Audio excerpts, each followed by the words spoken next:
na verdade, estavam julgando segundo eles próprios. Eles se comparavam uns com os outros e achavam que poderiam se comparar com o apóstolo Paulo. E nós sabemos que, como Paulo sofreu, como Paulo foi perseguido, como Paulo teve revelações, né? Como Paulo foi usado para tremendos milagres, maravilhas, sinais, prodígios, tudo isso nós sabemos sobre Paulo. E aqueles falsos mestres não poderiam se comparar a uma pessoa assim. E eles não passaram por nada daquilo que Paulo tinha passado, para agora querer se comparar a ele, colocá-lo até em um grau inferior, né? Não tinha condição. Como é que alguém sofre, prega, abre uma igreja, edifica, né? Faz todo um trabalho de ensino, de administração, de toda a edificação de uma igreja, e apanha por isso, é perseguido por isso e tudo, e de repente aqueles outros que chegam depois dele se julgam iguais ou até superiores a ele. Então não pode. Temos que nos moldar, né? Temos que olhar para Jesus, que é perfeito, e olharmos a nossa pequenez. E temos que aprender a dar valor ao trabalho alheio, àqueles que realmente fazem o trabalho mais difícil, né? Mais penoso, aqueles que dão as suas vidas pelo Evangelho. Número 8. Qual o desafio do respeito aos limites e da autoglorificação? Então, respeitar os limites alheios é uma atitude indispensável ao líder.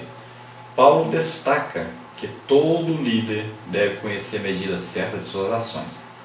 Do ponto de vista pessoal ou coletivo, o líder deve respeitar os limites de sua liderança e não apossar-se da honra de um trabalho realizado por outros. Gloriemo-nos apenas no Senhor. O líder realmente chamado por Deus não precisa louvar a si mesmo. O próprio Senhor o fará. Então aqui é o desafio do respeito aos limites e da autoglorificação. Então, limites. Cada um vai até onde começa o limite do outro.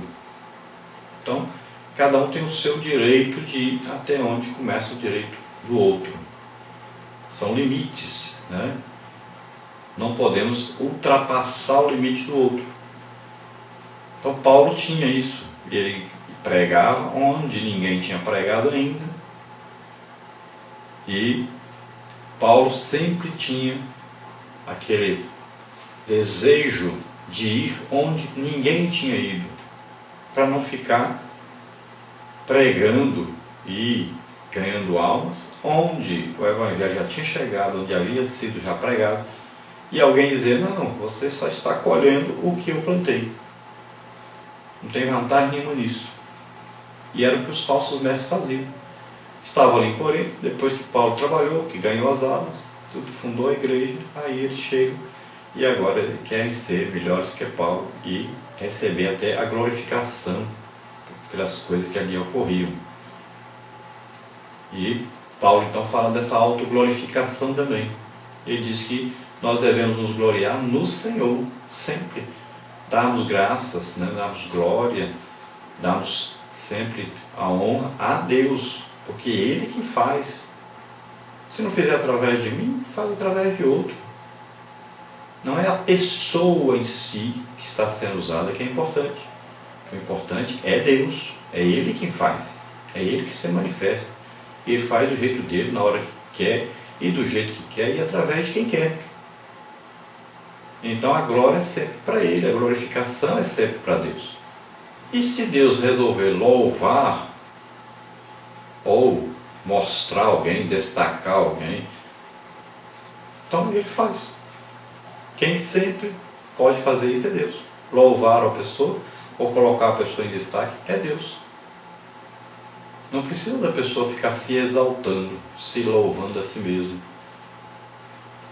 se mostrando a si mesmo, fazendo propaganda de si mesmo. Porque Deus faz isso na hora certa, no tempo certo. E nós estamos vivendo uma época que sempre tem lá os que trabalham uma determinada congregação, e ali o trabalho de Deus se destaca, Deus começa a operar maravilhas, e às vezes a liderança, aqueles que menos se esforçam, que menos trabalham, começam a aparecer, a fazer propaganda de si mesmos, como se eles é que fossem responsáveis por aquelas manifestações de Deus, pela obra de Deus que está crescendo. E acabam levando a fama pelo trabalho dos outros. E é isso que Paulo está dizendo. Os falsos mestres queriam levar a fama do crescimento da igreja em Corinto, da educação do povo de Corinto dentro da palavra de Deus. E eles queriam levar a fama por isso.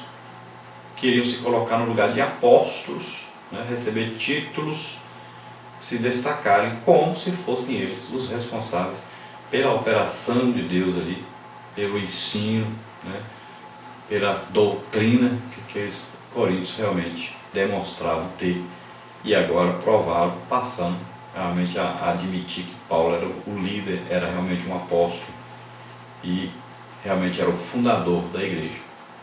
Parte 2, as marcas de um verdadeiro líder. Qual era o compromisso de Paulo diante da igreja e de Deus? Então Paulo deixa claro que recebeu do próprio Deus sua autoridade apostólica a fim de edificar e não dominar a igreja de Cristo. Os coríntios, influenciados pelos falsos apóstolos que agiam na ausência de Paulo, demonstravam superficialidade no conhecimento das coisas espirituais. O fato decepcionou o apóstolo, pois ele tinha por objetivo prepará-los para apresentá-los como a virgem para o marido, a saber, a Cristo. Então Paulo não tinha interesse em dominar a igreja, em receber da igreja. Ele não tinha objetivo em crescer financeiramente, explorando os coríntios, como os falsos mestres tinham. E Paulo fala sobre o conhecimento espiritual daqueles falsos apóstolos, falsos mestres que estavam ali. Eles demonstravam não ter conhecimento realmente das coisas espirituais. Pelo contrário, eles primavam pelas coisas materiais e não espirituais. E Paulo então diz que a função dele, o trabalho dele, o objetivo dele então é apresentar a igreja dos coríntios ao seu noivo, a Cristo, né, ao cabeça desse corpo que é a igreja de Corinto, no caso aí, e apresentá-la como uma virgem pura, irrepreensível diante de Deus. Número 10. Como Paulo demonstra se interessar pelo bem-estar espiritual da igreja? Complete.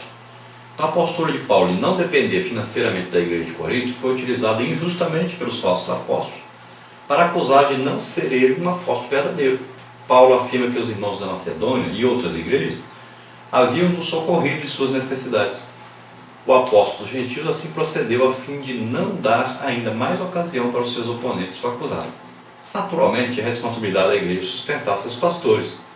Então, apesar da igreja ser responsável realmente por sustentar seus pastores, aqueles que se dedicam em tempo integral à igreja, então são pessoas que trabalham, que vão à frente do povo, estão aí nos cultos na rua, né? Estão visitando, estão orando pelos enfermos, estão expulsando demônios, estão aí à frente de todo o trabalho da igreja e demonstrando que realmente foram chamados, escolhidos por Deus e são dignos de receber salário. Têm suas famílias, têm o seu sustento, né? São dignos, e a Bíblia diz isso.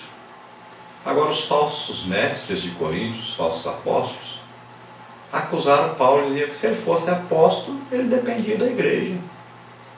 Se ele fosse realmente apóstolo aqui da igreja de Corinto, se ele tivesse consideração por vocês, ele seria sustentado por vocês.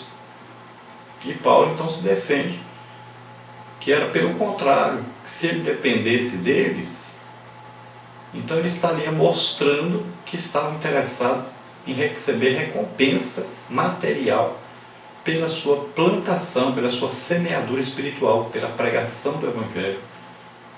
E isso que ele queria demonstrar, que aqueles falsos apóstolos estavam ali interessados em receber salário deles, e não no bem espiritual deles, nem na salvação deles.